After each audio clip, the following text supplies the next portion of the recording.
Hello and welcome to all of you. आज हम movement along the demand curve and shift in demand curve के बारे में बात करेंगे। यानी जो डिमांड करू है वो कब शिफ्ट हो जाएगी या उसकी मूवमेंट कब हो जाएगी, ये अपवर्ड मूवमेंट या डाउनवर्ड मूवमेंट, ये हम आज पढ़ेंगे। Movement along the demand curve and shift in demand करू।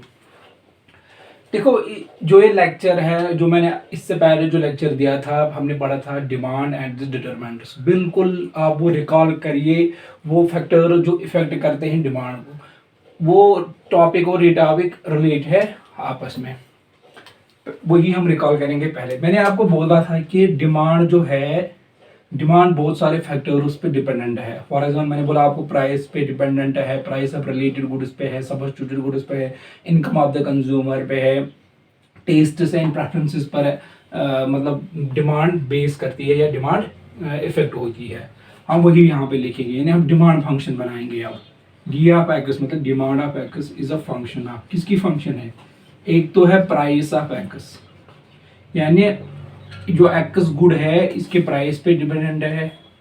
दूसरा प्राइस ऑफ रिलेटेड गुड्स पे डिपेंडेंट है, इनकम पे डिपेंडेंट है, टेस्ट पर डिपेंडेंट है, एक्सपेक्टेशंस पे डिपेंडेंट है, साइज पे डिपेंडेंट है।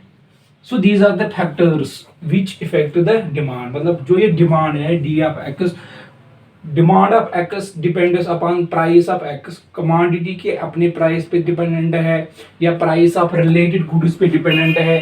इनकम ऑफ द कंज्यूमर जो है वो इस पे डिपेंडेंट है, टेस्ट इस पे डिपेंडेंट है, एक्सपेक्टेशन इस पे डिपेंडेंट है, या हम बोलेंगे size of the consumer. So these are all called the determinants of demand. जो हमने पहले, इससे पहला वाला जो लेक्चर हमने पढ़ा था determinants of demand, so these are the determinants of demand. मैंने वहाँ पे ये डिस्कस किए, अब मैं ये इस लेक्चर में डिस्कस नहीं करूंगा, सिर्फ मैं रिकॉल करूंगा कि so is a demand function. So demand is a function of price of X, price of related goods, income of the consumer, taste, expectations and size of the consumer. So आप ये याद रखिए। देखो, अगर price change हुआ, ये वाला price factor P of x change हुआ और डी ऑफ एक्स यानी डिमांड ऑफ एक्स भी चेंज हो जाएगी। यानी कमोडिटी का अगर अपना प्राइस चेंज हो जाएगा और डिमांड में चेंज आ जाएगी, तब हम बोलेंगे मूवमेंट अलोंग द डिमांड करो। बहुत इजी कॉन्सेप्ट है। तब हम बोलेंगे movement along the demand curve.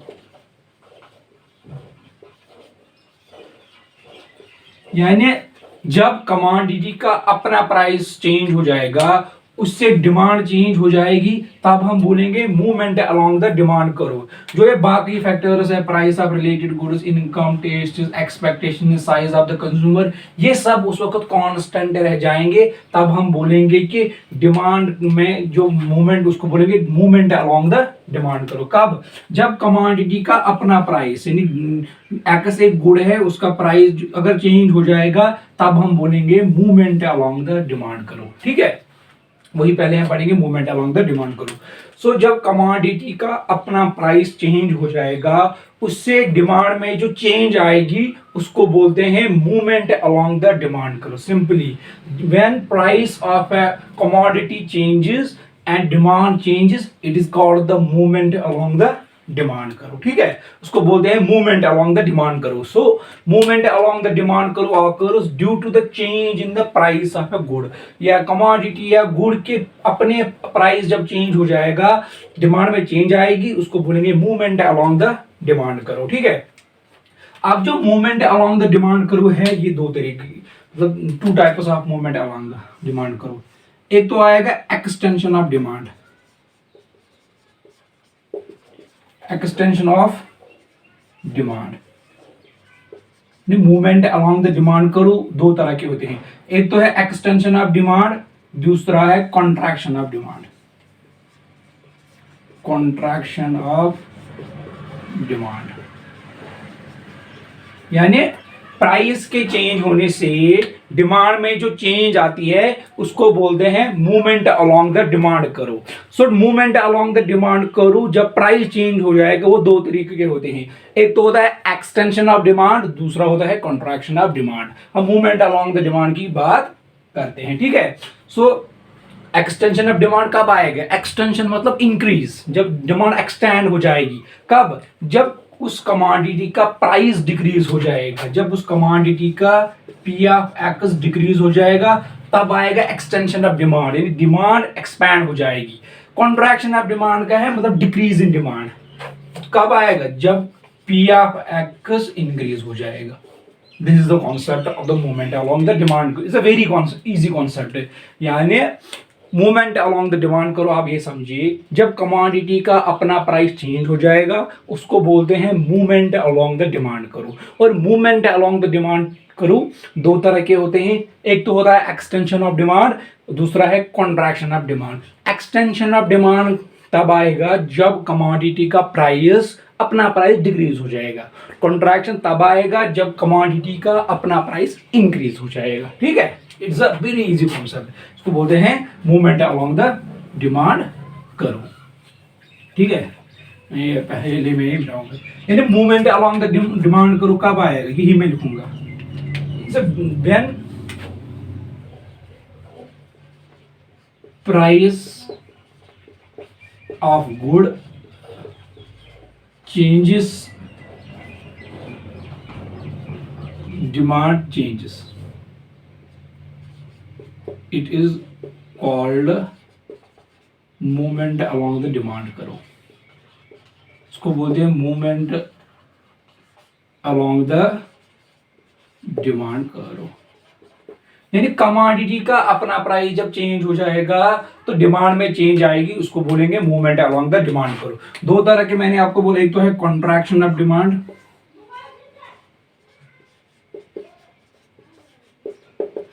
Contraction of demand, दूसरा कौन सा है? Extension of demand. These are the types of movement along the demand curve. So ये भी क्वेश्चन एग्जाम में पूछा जा सकता है, कॉन्ट्रैक्शन ऑफ डिमांड कब होता है? जब प्राइस चेंज हो जाएगा या दूसरे फैक्टर चेंज आएगा। कॉन्ट्रैक्शन भी कैसे आता है? जब प्राइस चेंज होता है। ठीक है, जब प्राइस चेंज होता है। दूसरा है extension of demand, extension of demand. ठीक है, extension of demand and contraction of demand are the types of movement along the demand curve. And movement along the demand curve occurs due to the change in the price of a good. Commodity का अपना price change हो जाएगा, उसको बोलेंगे movement along the demand curve. Contraction of demand curve कब आएगा? फिर जब कमोडिटी का अपना price P of x decrease हो जाएगा, जब कमोडिटी का अपना प्राइस इंक्रीज हो जाएगा, यानी कॉन्ट्रैक्शन को डिक्रीज होना, कम होना, कॉन्ट्रैक्ट होना। सो कॉन्ट्रैक्शन कब आएगा? जब उस कमोडिटी का प्राइस इंक्रीज हो जाएगा। एक्सटेंशन कब आएगा? जब उस कमोडिटी का प्राइस डिक्रीज हो जाएगा, डी ऑफ एक्स इंक्रीज हो जाएगी। ठीक है, यहाँ पे डी ऑफ एक्स डिक्रीज हो जाएगी। डिक्रीज होने को ही बोलेंगे कॉन्ट्रैक्शन ऑफ डिमांड, एक्सपैंड होने को ही बोलेंगे एक्सटेंशन ऑफ डिमांड। ठीक है, तो हम ये यहाँ पे मतलब अब मैं डायग्राम मैं ये दिखाऊंगा, contraction of demand and extension of demand, movement along the demand को आपको समझ आ जाएगा। देखो यहाँ पे हम एक डिमांड करो लेंगे, पहले डिमांड करो एक, यहाँ पे मैं एक डिमांड करो बनाऊंगा। As you know demand curve slope is downwards because there is the inverse relationship between price and demand. ठीक है, देखो फॉर एग्जांपल हम लेंगे ये प्राइस, यहाँ पे ये प्राइस, यहाँ पे ये डिमांड। जो ही प्राइस इंक्रीज होगा डिमांड डिक्रीज हुई, जो ही प्राइस डिक्रीज हुआ डिमांड इंक्रीज हो जाएगी। ठीक है, ए बी सी, जब हम पॉइंट ज्वाइन करेंगे वहां पे मिल गई हमें एक डिमांड करो, ये आपको पता ही है। ठीक है, डाउनवर्ड स्लोपिंग है। कॉन्ट्रैक्शन ऑफ डिमांड कब हो जाएगी? फॉर एग्जांपल प्राइस था 12, डिमांड थी फॉर एग्जांपल 12 फॉर एग्जांपल। अब क्या हुआ? प्राइस इंक्रीज हुआ 12 से 15, तो डिमांड डिक्रीज हो जाएगी 10। ठीक है, सो हमने इस पॉइंट से इस पॉइंट शिफ्ट किया है, बी से ए, बी से ए, बी से ए का मतलब है contraction of demand, contraction of demand. ठीक है, अब प्राइस 12 से 10 हुआ, 10 हुआ, सो डिमांड 12 से 15 हुई, तो बी से लेके सी तक क्या है? Extension of demand, extension of demand. ठीक है, सो इसी को बोलते हैं movement along the demand, same demand करो इनिशियल डिमांड करो पे ही इसने मूवमेंट की, that's why it is called the movement along the demand करो। यानी डिमांड एक्सटेंड हो रही है या कॉन्ट्रैक्शन हुई, लेकिन सेम डिमांड करो पे, डिमांड करो तो सेम है, जो पहले थी 12-10 जो पे थी, जो यहाँ पे हमने एक्सटेंड किया बी से लेके ए तक, यानी कम हुई डिमांड, उसको बोलेंगे कॉन्ट्रैक्शन। क्यों हुई कॉन्ट्रैक्ट? बिकॉज कमोडिटी का प्राइस इंक्रीज हुआ। बाकी फैक्टर्स जो मैंने आपको बोले, जो मैंने डिमांड फंक्शन पहले लिखी, जो अदर फैक्टर्स है, price of related goods and price expectation, वो कांस्टेंट रहती है। सिर्फ जब कमोडिटी का अपना प्राइस चेंज होगा तब बोलेंगे मूवमेंट अलोंग द डिमांड करो। टू टाइप्स है मूवमेंट अलोंग द डिमांड करो की, कॉन्ट्रैक्शन एंड एक्सटेंशन। एक्सटेंशन तब होगा जब प्राइस डिक्रीज हो जाएगा, कॉन्ट्रैक्शन तब होगा जब प्राइस इंक्रीज हो जाएगा। इसीलिए बोलते हैं movement along the same demand करो है। इसने मूवमेंट की बी से ए कॉन्ट्रैक्शन, बी से सी एक्सटेंशन ऑफ डिमांड करो। It's a very easy concept. तो इसी को बोलते हैं मूवमेंट अलोंग द डिमांड करो। आया समझ में? इसमें दो है, कॉन्ट्रैक्शन एंड डिमांड। सिर्फ याद आपको इतना रखना है, मूवमेंट कब आएगी डिमांड करो में? जब कमोडिटी का अपना प्राइस चेंज हो जाएगा। दो तरह के होते हैं, कॉन्ट्रैक्शन एंड एक्सटेंशन। कॉन्ट्रैक्शन काम तब हो जाएगी जब प्राइस इंक्रीज हो जाएगा, एक्सटेंशन तब हो जाएगा डिमांड में जब प्राइस डिक्रीज हो जाएगा। सिंपल कॉन्सेप्ट है। मूवमेंट रखो यार, due to the change in the price of a commodity. Commodity का अपना प्राइस अगर चेंज हो जाएगा तब मूवमेंट आती है। अब है शिफ्ट, शिफ्ट इन डिमांड करो। अब है शिफ्ट इन डिमांड करो, शिफ्ट इन डिमांड करो, शिफ्ट इन डिमांड करो, शिफ्ट इन डिमांड करो। Recall the function, recall the function, recall the demand function. Demand function को यहां पे रिकॉल करेंगे।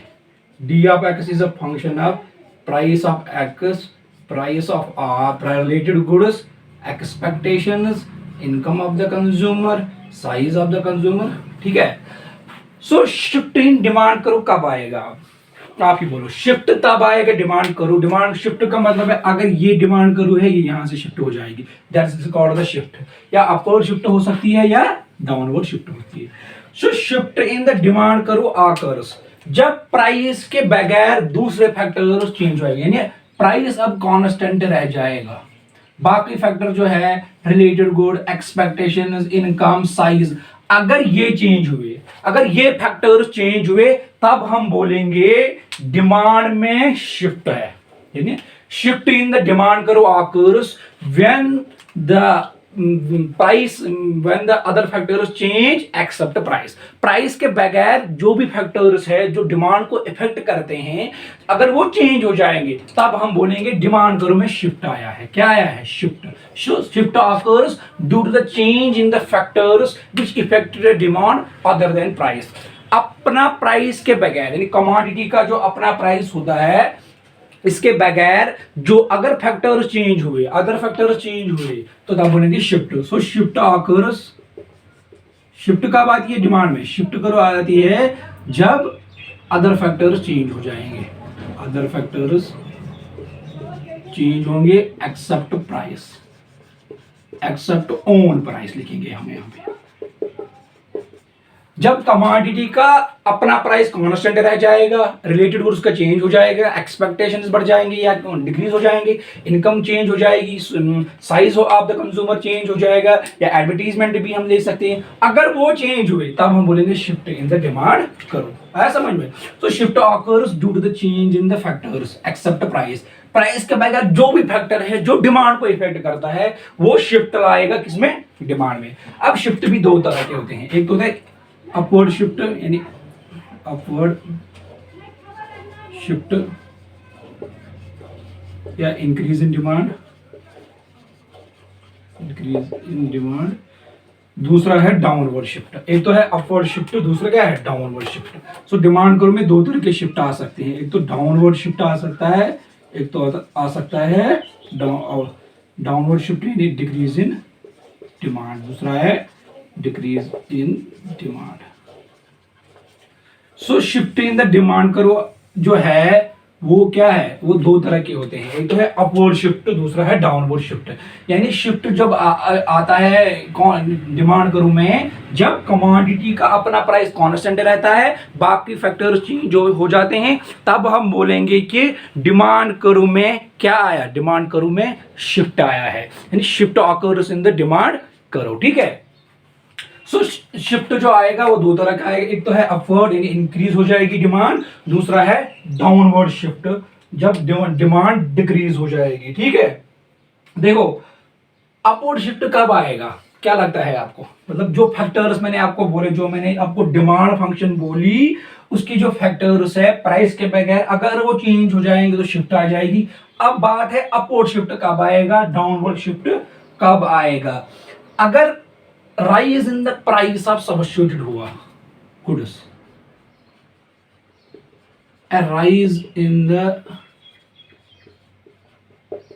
price of substituted goods। ठीक है,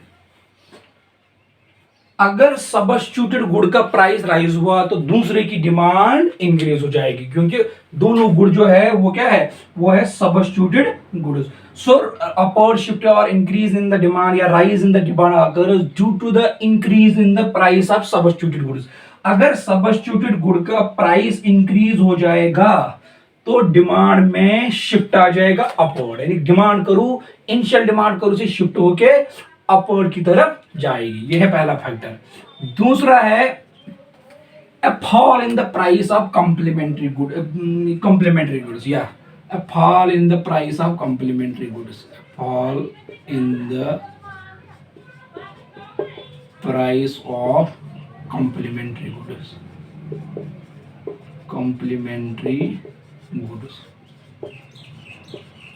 अगर कॉम्प्लीमेंट्री गुड का प्राइस फॉल हुआ तो दूसरे कॉम्प्लीमेंट्री गुड की डिमांड बढ़ जाएगी। फॉर एग्जांपल पेट्रोल का प्राइस डिक्रीज हो जाएगा तो कारों की डिमांड बढ़ जाएगी, सो डिमांड करो शिफ्ट हो जाएगी अपवर्ड। देखो दीज आर द फैक्टर्स। इसके बाद है किसी भी कंज्यूमर के लिए उस गुड के लिए एक्सपेक्टेशंस बढ़ जाएंगी या टेस्ट होगी उस गुड के लिए favour, taste in favour of good, उसके टेस्ट बढ़ जाएंगे उस गुड के लिए तो डिमांड इंक्रीज हो जाएगी। So these are the factors which cause rise in the demand, और we can say that the demand curve shifts upwards. ठीक है, देखो अपवर्ड शिफ्ट क्या होता है, यह है फॉर एग्जांपल प्राइस है यहाँ पे P1, उस वक्त है क्वांटिटी डिमांड Q1, तो ये है डिमांड करो।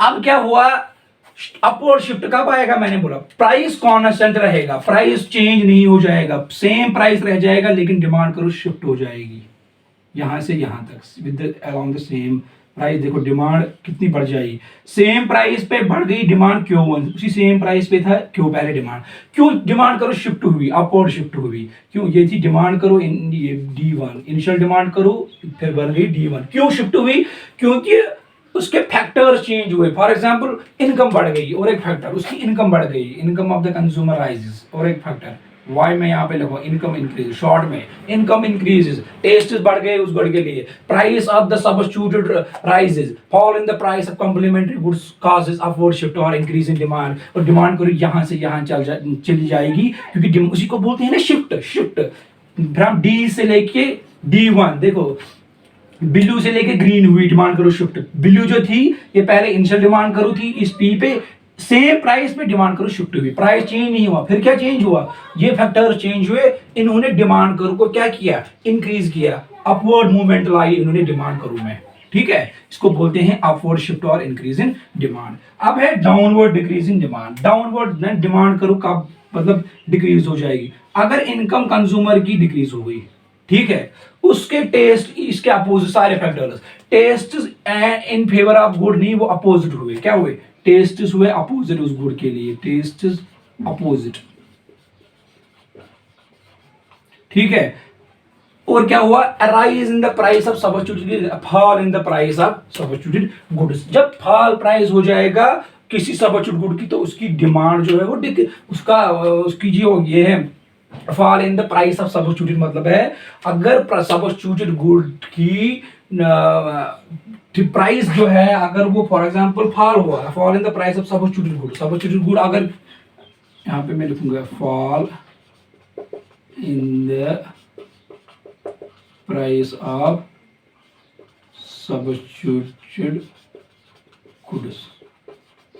अगर एक्स हम कंज्यूम करते थे पहले एंड वाई इसका सब्स्टिट्यूट है, फॉर एग्जांपल वाई जो प्राइस है, फॉर एग्जांपल अब इसका सब्स्टिट्यूटेड गुड का प्राइस जो है वो डिक्रीज हो जाएगा, तो वाई की डिमांड डिक्रीज हो जाएगी, यानी एक्स की डिमांड, सॉरी एक्स की डिमांड डिक्रीज हो जाएगी, यानी a fall in the price of substituted goods. मतलब for example X and Y दो सब्स्टिट्यूटेड गुड है, fall in the price of substituted goods कैसे है, दो गुड है एक्स एंड वाई, फिर से मैं समझाऊंगा, X and Y are substituted goods.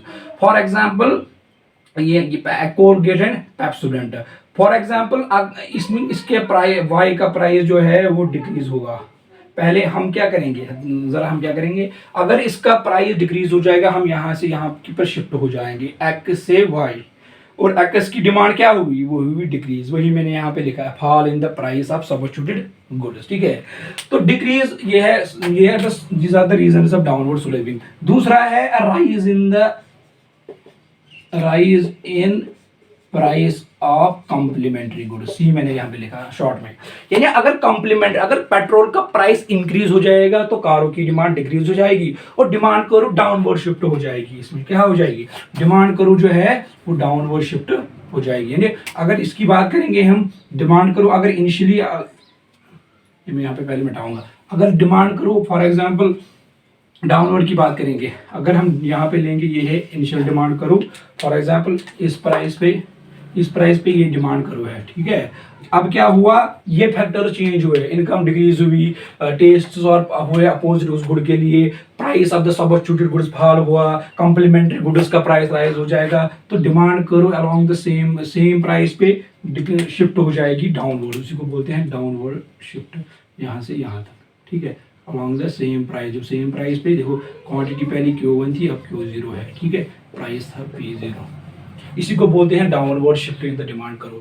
So simple, we will conclude this topic, it's a very easy topic. Movement along the demand curve versus shift in the demand curve. Movement along the demand curve occurs due to the change in the price of a good, commodity का अपना price change जब हो जाएगा उसको बोलेंगे movement along the demand करो। ये दो तरह के होते हैं, एक्सटेंशन एंड कॉन्ट्रैक्शन। एक्सटेंशन जब प्राइस फॉल हो जाएगा, कॉन्ट्रैक्शन जब प्राइस इंक्रीज हो जाएगा। Shift in the demand curve occurs due to the change in the other factors other than price. Price के बगैर जो भी फैक्टर चेंज हो जाएगा उससे डिमांड करो शिफ्ट हो जाएगी। इसमें मतलब इंक्रीज इन डिमांड होता है और decrease in demand. Increase in demand तब होगा जब हमारी इनकम बढ़ जाएगी, टेस्ट उस गुड के लिए बढ़ जाएंगे, प्राइस ऑफ द सब्स्टिट्यूट जो है वो राइज हो जाएगा, fall in the price of complementary goods. और डिक्रीज इन द डिमांड जो है, डिमांड शिफ्ट करो शिफ्ट होगी डाउनवर्ड्स, एंड दीज फैक्टर्स जो अपोजिट है इंक्रीज में वो अपोजिट चले जाएंगे किसमें इन डिक्रीज इन डिमांड में। For example fall in the income,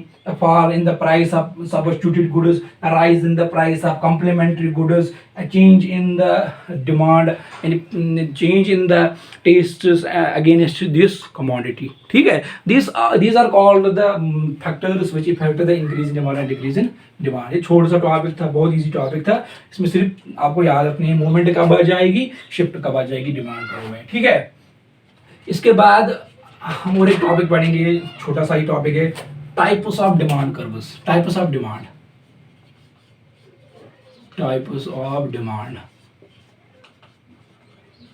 different types of demand है। ठीक है, एक तो है डायरेक्ट डिमांड, इजी कॉन्सेप्ट है, ज्यादा मुश्किल कॉन्सेप्ट नहीं है, ये सिर्फ याद रखना है आपको। डायरेक्ट डिमांड, डायरेक्ट डिमांड क्या है? डायरेक्ट डिमांड का मतलब है demand which satisfy our want directly, यानी वो डायरेक्ट हमारी वांट को सेटिस्फाई है। Demand which satisfy our want directly, our want directly.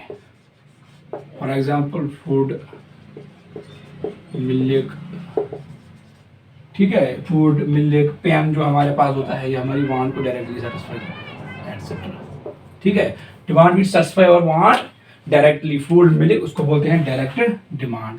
इसके बाद है डेराइव्ड डिमांड,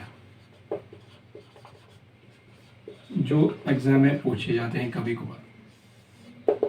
डिराइव्ड डिमांड का मतलब है demand which satisfy our want indirectly, ये हमारी इन वांट इनडायरेक्टली सेटिस्फाई करता है, इनडायरेक्टली सेटिस्फाई आवर वांट। ठीक है, वो डिमांड जो हमें इनडायरेक्टली हमारी वांट को सेटिस्फाई करते हैं। For example labour is a derived demand. जब हम किसी लेबर को लगाते हैं अपने जमीन पे, वो हमारी वांट को डायरेक्टली सेटिस्फाई नहीं करता है, वो इनडायरेक्टली हमारी वांट को सेटिस्फाई करता है। फॉर एग्जाम्पल हम लेबर को लाते हैं, हमें मकान बनाना है, सो हम डायरेक्टली वो हमारे मतलब हम लेबर को कंज्यूम तो नहीं करते हैं, लेकिन वो हमारी जो इनडायरेक्टली वांट, हमें मकान बनाने की वांट है, उसको सेटिस्फाई करता है, और हमें मकान में बैठना है, मतलब वो हमारी उस सेटिस्फेक्शन को पूरा करता है। या फॉर एग्जाम्पल वो हम ब्रिक्स लाते हैं, ब्रिक्स जो है ये क्या है, ये डायरेक्टली हम कंज्यूम नहीं करते हैं, ये इनडायरेक्टली हमारी वांट को सेटिस्फाई करती है, क्योंकि हमें मकान बनाना है, फिर मकान में बैठना है। So bricks is a derived demand. Labour जो है, labour is important derived demand. So these are वो चीज जो हमारी वांट सेटिस्फाई करे इनडायरेक्टली, उसको बोलते हैं derived demand. For example services, अगर हमें अनंतनाग जाना है, हम किसी गाड़ी में जाते हैं, हमें एम क्या था, हमें अनंतनाग जाने का, किस में गए, बस में गए। सो बस हमारी उस वांट को इनडायरेक्टली सेटिस्फाई करते हैं। ब्रिक्स है, लेबर है, these are all the derived demand. ठीक है, इसको बोलते हैं डिराइव्ड डिमांड। इसके बाद करेंगे हम प्राइस डिमांड के बारे में। प्राइस डिमांड तो मैंने आपको पहले ही बताया, वो डिमांड जो प्राइस से इन्फ्लुएंस हो, demand which influences by price. वो डिमांड जो प्राइस से इन्फ्लुएंस हो, प्राइस से इफेक्ट हो, उसको क्या बोलते हैं, अभी हमने बोला मूवमेंट अराउंड द डिमांड करो। ठीक है, इसके बाद है फॉर एग्जांपल जॉइंट डिमांड। पूरा मतलब जॉइंट डिमांड का मतलब है कि हम किसी भी एक पर्टिकुलर वांट को, जब हमें सेटिस्फैक्शन हासिल करनी है एक पर्टिकुलर वांट के लिए, हमें लेकिन बहुत सारे गुड्स को डिमांड करना पड़ेगा एक साथ के लिए, तभी हम उस एक वांट को सेटिस्फाई करेंगे, यानी जॉइंटली हमें डिमांड करनी पड़ेगी। फॉर एग्जांपल अगर हमें अनंतनाग जाना है, तो हमारे पास गाड़ी है लेकिन पेट्रोल नहीं है, तो अनंतनाग जाने के लिए हमें पेट्रोल भी होना चाहिए, हमारे पास गाड़ी भी होनी चाहिए, तभी अनंतनाग की वो डिमांड, एक डिमांड हमें सेटिस्फाई हो जाए, उसको बोलते हैं जॉइंट डिमांड। यानी to satisfy our one particular want we need many things, यानी we demand many things, we need, for example we have to go for the travel, we need car as well as petrol. यानी एक particular want को satisfy, one particular want को satisfy करने के लिए one particular want to satisfy we demand many things। अच्छा, हमें money things, या हम किसी भी एक वांट को सेटिस्फाई करने के लिए हमें दो चीजों को जॉइंटली डिमांड करना पड़ेगा, उसको बोलते हैं जॉइंट डिमांड। एक पर्टिकुलर वांट को सेटिस्फाई करने के लिए हमें दो चीजों या एक से ज्यादा चीजें डिमांड करनी पड़ेगी, तभी हम उस वांट को सेटिस्फाई करेंगे, उसको बोलते हैं जॉइंट डिमांड। जॉइंटली हम उनको डिमांड करते हैं ताकि हमारी वांट सेटिस्फाई हो जाए। इजी है टाइप्स ऑफ डिमांड। इसके बाद रह गया है composite demand.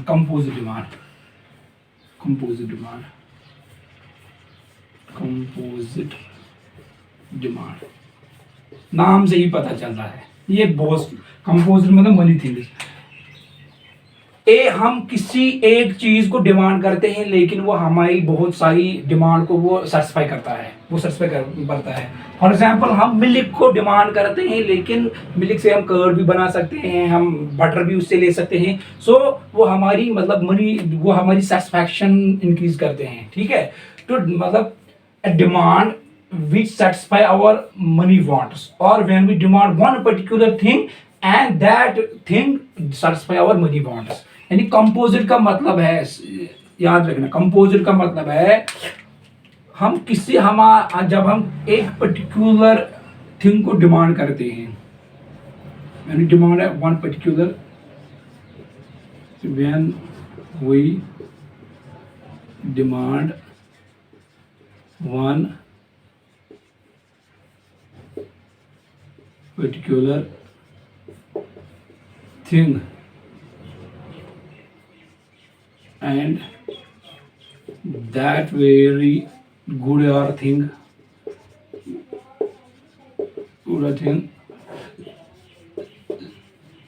satisfy our money wants। एक गुड को हम डिमांड करते हैं और वो हमारी बहुत सारी वांट्स को सेटिस्फाई करता है। फॉर एग्जांपल मिल्क, इलेक्ट्रिसिटी हम डिमांड करते हैं, लेकिन हम उससे फॉर एग्जांपल पानी को भी गर्म कर सकते हैं, पंखा भी चलाते हैं, मोबाइल को चार्ज भी करते हैं, या देयर आर मनी मतलब money uses of the electricity. ठीक है, इसको बोलते हैं कंपोजिट डिमांड। इसके बाद है अल्टरनेटिव डिमांड। अल्टरनेटिव डिमांड क्या मतलब है? अल्टरनेटिव डिमांड का मतलब है to satisfy our one want, there are many things available in the market. एक वांट को सेटिस्फाई करने के लिए देयर आर मनी, यानी उसके बहुत सारे सब्स्टिट्यूट है अवेलेबल किसमें? मार्केट में। क्या बोला मैंने? Alternative demand.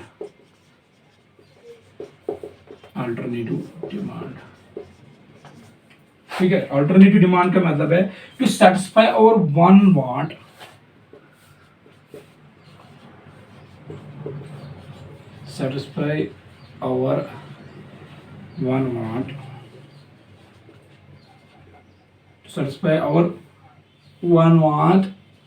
we have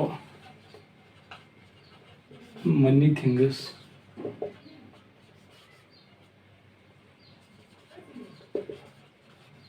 available in market.